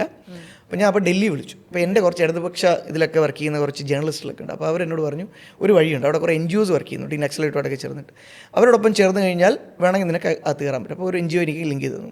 അപ്പം ഞാൻ എൻ്റെ ബാക്ക്ഗ്രൗണ്ടോ ദോവൽ സാബിൻ്റെ ബന്ധമോ ഒന്നും പറയാതെ ഞാൻ അവരോടൊപ്പം പോയി. ഒരു ജേർണലിസ്റ്റാണെന്നും പറഞ്ഞ്, അതൊരു ഇടതുപക്ഷ ജേർണലിസ്റ്റാണെന്നും പറഞ്ഞ് ഒരു 10-15 ദിവസം അവരോടൊപ്പം ആ കാട്ടിലൊക്കെ പോയി, അവരെവിടെയാണോ താമസിക്കുന്നത് അവിടെ താമസിച്ച്, അങ്ങനെയാണ് എൻ്റെ ആദ്യത്തെ നക്സലൈറ്റുകളോടൊപ്പമുള്ള ബന്ധവും അനുഭവം. ഈ അജിത് ദോവൽ സാറിനെ കുറിച്ച് ഇടയ്ക്ക് മെൻഷൻ ചെയ്തുകൊണ്ട് ഞാൻ ചോദിക്കുക, നമ്മൾ ഇന്ത്യയുടെ ജെയിംസ് ബോണ്ടായിട്ട് അറിയപ്പെടുന്ന അദ്ദേഹത്തിൻ്റെ ഒരു മെൻറ്റർഷിപ്പിലാണ് ഈ ശ്രീ അനൂപ് ആൻ്റണി വളർന്നു വന്നതെന്ന് ഞാൻ കേട്ടിരുന്നു. അങ്ങനെയുണ്ടോ? അത് സത്യമാണോ? എങ്ങനെയായിരുന്നു ആ ഒരു ബന്ധം വളർന്നത്? എൻ്റെ ജീവിതത്തിലൊരു വലിയ സൗഭാഗ്യമായിട്ട് ഞാൻ കരുതുന്നത്, യാദൃശ്ചികമായി എനിക്ക് ഇങ്ങനെ ഒരു ചില ഗുരുനാഥന്മാരെ കിട്ടും. കാരണം ഞാൻ ഒരിക്കലും കരുതിയതല്ല. സത്യം പറഞ്ഞാൽ ഞാൻ എൻ്റെ എഞ്ചിനീയറിംഗ് കഴിഞ്ഞ് സംഘടനയുടെ വർക്കുമായിട്ട് 2 വർഷത്തേക്ക് ഡൽഹിക്ക് പോയതാണ്. അപ്പോഴാണ് പെട്ടെന്ന് ഈ വിവേകാനന്ദ ഫൗണ്ടേഷൻ വരികയും അവിടെ ദോവൽ സാബിനെ അസിസ്റ്റ് ചെയ്യാൻ ഒരാൾ വേണം എന്ന് പറയുകയും എന്നെ അവിടെ, അന്ന് എനിക്ക് 23-24 വയസ്സേ മറ്റേ ഉള്ളൂ കേട്ടോ. അപ്പോൾ എനിക്ക് തന്നെ പേടിയായിരുന്നു കേട്ടോ. ഇത്രയും പ്രായമുള്ള, അത്രയും സീനിയറായിട്ടുള്ള, ലോകം കണ്ടിട്ടുള്ള, ലോകം ആരാധിക്കുന്ന ഒരു വ്യക്തിയെ അദ്ദേഹത്തെ ആദ്യമേ കാണുമ്പോൾ പോലും ഞാൻ ആദ്യമേ പേടിച്ചു പോയി. കാരണം ഞാൻ ഇത്രയും വലിയ സെക്യൂരിറ്റി കണ്ടിട്ടില്ലായിരുന്നു. അപ്പോൾ അദ്ദേഹത്തിന് അവിടെ ചെന്ന് വരുമ്പോഴത്തേനും മുഴുവൻ മറ്റേ ബ്ലാക്ക് കാറ്റ്സും കമാൻഡോസും ഒക്കെയാണ്. അത് കണ്ടപ്പോൾ തന്നെ എന്നെ മുട്ട് പറിച്ചു. ഇത് 2006-2007 സംഭവം പറയുന്നത്. ഞാൻ കേരളത്തിൽ നിന്ന് അവിടെ ചെല്ലുന്ന ആദ്യമായിട്ടാണ് ഇതൊക്കെ കാണുന്നത് തന്നെ. അപ്പോൾ അദ്ദേഹത്തിനെ അസിസ്റ്റ് ചെയ്യാൻ എന്നെ ഏൽപ്പിച്ചു. പക്ഷേ അദ്ദേഹം ഒരിക്കലും എന്നെ ഒരു കർക്കശക്കാരനായ ബോസ് വളരെ ജൂനിയറായിട്ടുള്ള ആൾ ആ രീതിയിൽ ഒരിക്കലും എന്നെ കണ്ടിട്ടുമില്ല. അദ്ദേഹം എന്നെ മെൻറ്റർ ചെയ്തിട്ടുണ്ട്. ഇപ്പോൾ പ്രധാനമന്ത്രി എങ്ങനെയാണോ പ്രൊമോട്ട് ചെയ്യുന്നത് ആ രീതി മെൻറ്റർ ചെയ്തു. സത്യം പറഞ്ഞാൽ പൊളിറ്റിക്സിലേക്ക് വരാനുള്ള കാരണം കൂടി അദ്ദേഹമാണ്. കാരണം അദ്ദേഹം തന്നെയാണ് ഒരു ചൂണ്ടിക്കാണിച്ചത് വലിയ കാര്യങ്ങൾ ചെയ്യണമെങ്കിൽ വലിയ ക്യാൻവാസ് വേണം. അതുകൊണ്ടാണ് എന്താ പറയുന്നത്, ലോകത്തിൽ വലിയ മാറ്റങ്ങൾ ഉണ്ടാക്കണമെങ്കിൽ പൊളിറ്റിക്സ് വലിയൊരു ക്യാൻവാസാണെന്ന് അദ്ദേഹം തന്നെയാണ് എന്നോട് പറഞ്ഞത്. പിന്നെ അദ്ദേഹം എന്നെ പഠിപ്പിച്ച ഒരു മന്ത്രം ഞാൻ ഒരിക്കലും മറക്കാത്തൊരു കാര്യം, അദ്ദേഹം പറയാറുണ്ട്, ടെററിസത്തിനകത്ത് അവർ കാണുന്നൊരു കാര്യമുണ്ട്. ടെററിസ്റ്റ് മരിച്ചോ അല്ലെങ്കിൽ കൊല്ലപ്പെട്ടോ എന്നേ ചോദിക്കത്തുള്ളൂ. ടെററിസ്റ്റിന് വെടികൊണ്ട് ഓടിപ്പോയി എന്നുള്ള ഒരിക്കലും ആരും കരുതത്തില്ല. ടെററിസ്റ്റിനെ നിങ്ങൾ എലിമിനേറ്റ് ചെയ്തോ ഇതേ നോക്കത്തുള്ളൂ. എന്ന് പറഞ്ഞ പോലെ തന്നെയാണ് പൊളിറ്റിക്സിൽ. നിങ്ങൾ ജയിച്ചോ തോറ്റോ, നിങ്ങൾ അധികാരത്തിലെത്തിയാൽ മാത്രമേ നിങ്ങൾക്ക് എന്തെങ്കിലും ചെയ്യാൻ സാധിക്കുകയുള്ളൂ. നിങ്ങൾക്ക് ഇത്ര വോട്ട് കിട്ടി, നിങ്ങൾക്ക് ഇത്ര വോട്ട് ശതമാനം കിട്ടി. എന്നോട് അന്ന് അദ്ദേഹം പഠിപ്പിച്ചതാണ്. ഭാരതത്തിൻ്റെ നാഷണൽ സെക്യൂരിറ്റിയുടെ പ്രശ്നങ്ങൾ പഠിപ്പിച്ചു. അതുകൊണ്ട് ഇന്ന് എനിക്ക് കശ്മീരിലെ പ്രശ്നം എന്താണെന്നറിയാം, നക്സലൈറ്റ് പ്രശ്നം എന്താണെന്നറിയാം, നോർത്ത് ഈസ്റ്റിലെ ഇൻസർജൻസി എന്താണെന്നറിയാം, ഖാലിസ്ഥാനി വിഷയം എന്താണെന്നറിയാം, LTT എന്താണെന്നറിയാം. അങ്ങനെ എന്നെ സംബന്ധിച്ച് ഒരു നാഷണൽ സെക്യൂരിറ്റിയുടെ നല്ല എക്സ്പേർട്ടാക്കി എന്നെ മാറ്റിയത് അദ്ദേഹം തന്നെയാണ്. ഇനി തദ്ദേശ സ്വയംഭരണ തെരഞ്ഞെടുപ്പ് നടക്കുകയാണ്. കുറച്ച് വർഷങ്ങൾക്ക് മുമ്പ് വരെ നമ്മൾ എപ്പോഴും പറഞ്ഞിരുന്നു കേരളത്തിൽ താമര വിരിയുമോ എന്ന് ചോദിച്ചിടത്ത് താമര അവിടെ ഇവിടെയൊക്കെ വിരിഞ്ഞു തുടങ്ങി. എന്താണ് ഇപ്പോഴത്തെ ഒരു കാഴ്ചപ്പാട്? BJPക്ക് എന്തൊക്കെ കൊണ്ടുവരാൻ സാധിക്കും, അല്ലെങ്കിൽ എത്ര സീറ്റുകളിലേക്ക് വരാൻ സാധിക്കും എന്നുള്ളൊരു അവലോകനങ്ങളൊക്കെ നടന്നിട്ടുണ്ടോ? നമ്മുടെ ഈ തദ്ദേശ തെരഞ്ഞെടുപ്പിൻ്റെ തയ്യാറെടുപ്പ് ഇവിടെ പഴയ പ്രവർത്തകർ തന്നെ പറയും, ഇത്രയും സീരിയസ് ആയിട്ട് BJP ആദ്യമായിട്ടാണ് ഈ തിരഞ്ഞെടുപ്പിനെ നേരിടുന്നത്. സാധാരണ ഈ മാധ്യമങ്ങൾ പറയുന്നത് ഇതൊരു സെമി ഫൈനലാണ്, അസംബ്ലിക്ക് തൊട്ട് മുമ്പ് സെമി ഫൈനൽ എന്ന് വിളിക്കും. ഞങ്ങളോട് പക്ഷേ ഞങ്ങളുടെ അമിത്ഷാജി പറഞ്ഞു തന്നിരിക്കുന്നത് ഇത് സെമി ഫൈനലും ക്വാർട്ടർ ഫൈനലൊന്നും അല്ല, നിങ്ങളെ സംബന്ധിച്ച് ഇതാണ് ഫൈനൽ. നിങ്ങൾ ഈ തദ്ദേശ സ്വയംഭരണ തെരഞ്ഞെടുപ്പിൽ ജയിച്ച് വലിയൊരു മുന്നേറ്റം ഉണ്ടാക്കി കാണിച്ചാൽ ജനങ്ങൾക്ക് വിശ്വാസം വരും. നേരത്തെ പറഞ്ഞല്ലോ, താമരകൾ വിരിഞ്ഞാലാണ് ആളുകൾക്ക് വിശ്വാസം ഉണ്ടാവുക.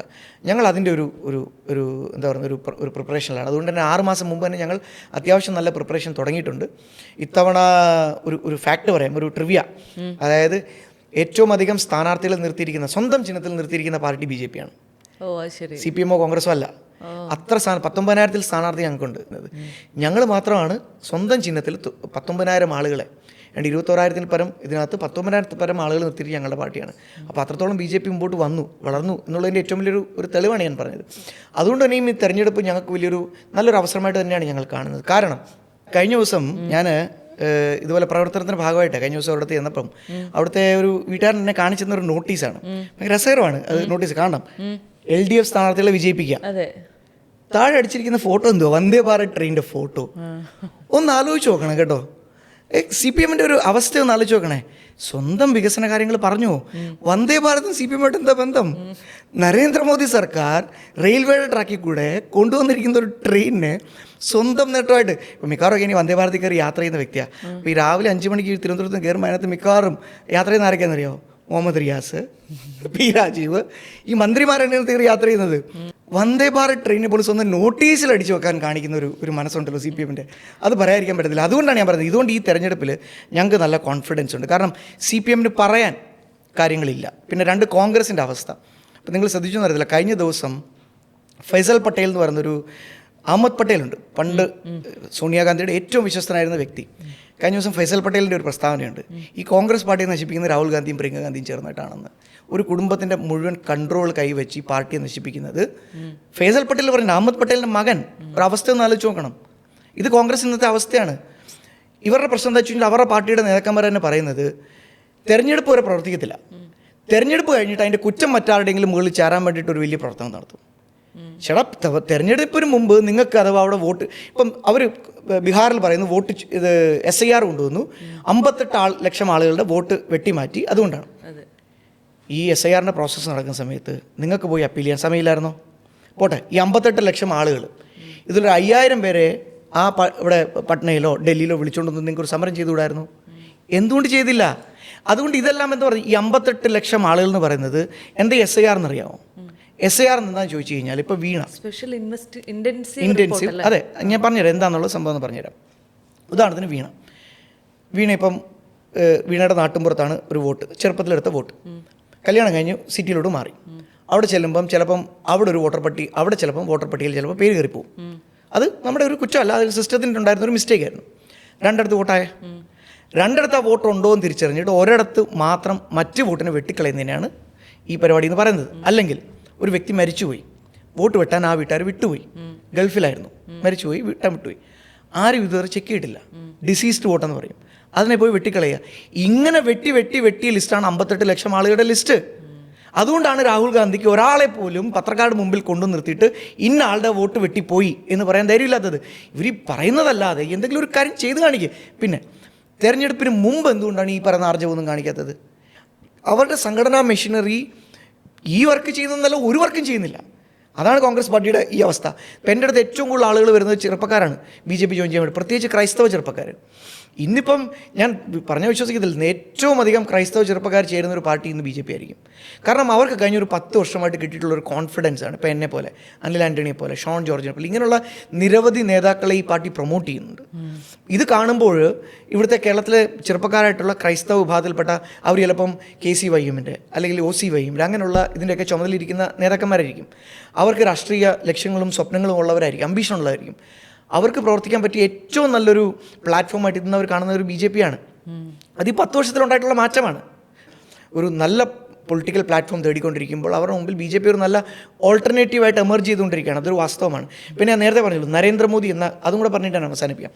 നരേന്ദ്രമോദി എന്നുള്ള റോൾ മോഡൽ അവർ വെച്ച് നോക്കുമ്പോൾ എന്തൊക്കെ രാഹുൽ ഗാന്ധി പറഞ്ഞാലും അദ്ദേഹം ചെയ്ത് കാണിക്കേണ്ട ട്രാക്ക് റെക്കോർഡുള്ളൊരു വ്യക്തിയാണ്.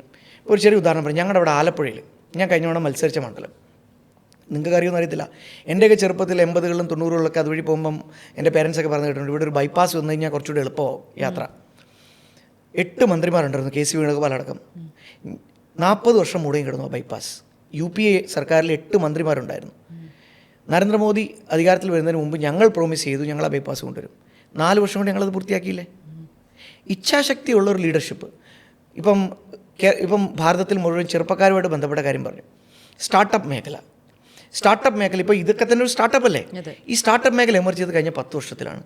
അതിന് ഫേവറബിൾ ആയിട്ടുള്ളൊരു അറ്റ്മോസ്ഫിയറും ഒരു പ്രധാനമന്ത്രി മുമ്പിൽ നിന്നുകൊണ്ട് സ്റ്റാർട്ടപ്പിനെ വികസിപ്പിക്കണമെന്ന് പറയുമ്പം മോട്ടിവേഷൻ കിട്ടുകയല്ലേ?